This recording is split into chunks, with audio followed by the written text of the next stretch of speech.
fait, il faut qu'un accident ou une situation de risque naturel ne se transforme pas en catastrophe. Et c'est ça, c'est-à-dire qu'on ne peut pas éviter, le risque zéro n'existe pas, on ne peut pas l'éviter, mais on peut créer les conditions pour que ce ne soit pas une catastrophe. L'une des premières actions, ce sont les exercices. Quand je dis les exercices, c'est à la fois des exercices grandeur nature, comme s'il y avait une catastrophe, puis c'est à la fois des mises à jour, des exercices dans les collèges, dans les lycées, dans les écoles primaires, les plans de prévention de mise en sûreté. Donc cette culture du risque, une fois qu'on commence à gagner l'état d'esprit, penser à risque, alors au début ça peut faire angoisser. Quand vous prenez votre voiture, vous pensez qu'à un moment donné, il peut y avoir une voiture qui arrive à droite. Donc vous anticipez. Donc vous mettez le pied sur le frein, vous ne freinez peut-être pas, mais c'est ça, la culture du risque. On ne met pas le produit chimique de nettoyage à proximité des bébés. Enfin, il y a plein de choses comme ça. Il faut gagner ça, et ça fait partie de l'éducation. Pour être acteur, il faut connaître son rôle pour bien le mener.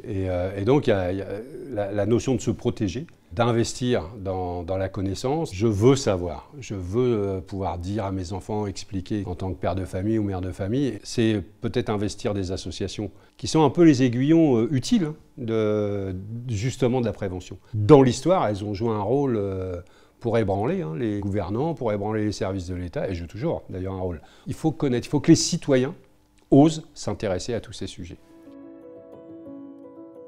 Les formations au premier secours. On commence à se dire que si toute la population était formée au premier secours, on sauverait des milliers de vies. En fait, il suffit de se former. Donc il suffit d'intégrer ça dans les programmes scolaires, dans tout ce qu'on fait dans la vie quotidienne, dans les centres aérés, dans les colos, enfin, voilà, de manière naturelle. Puis qu'on dise, bah oui, il y a un risque, mais tu pourras passer quand même parce qu'il faut faire ça.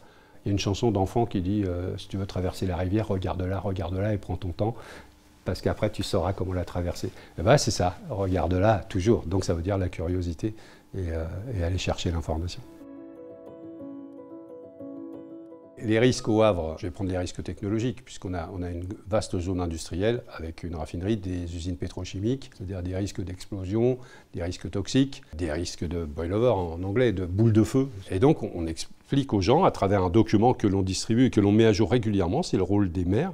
Maintenant, c'est le rôle de la communauté d'agglomération. Elle a créé un service risque majeur pour faire ce travail. Le territoire s'est doté aussi de sirènes. Et puis, il y a les exercices de mise en sûreté dans les écoles, dans les usines. Donc, on a créé tout un écosystème d'interconnexion entre les différents acteurs. Services de l'État, les élus, les industriels, les citoyens, avec leurs associations, l'université aussi qu'on avait associé à tout ça. Et donc, on a créé ce dispositif pour protéger toujours les habitants et les gens qui travaillent dans ces métiers-là. Ma culture, je l'ai acquise en étant maire. C'est pas le député qui a gagné toutes ces compétences, c'est le maire. Et c'est pour ça qu'il faut d'ailleurs garder au maire ce rôle de gestion des crises. Le maire, il a la connaissance parfaite, mise à jour en permanence. Il a un contact et il a la confiance. Les maires, la proximité, l'élu de confiance, il faut lui garder ce rôle-là.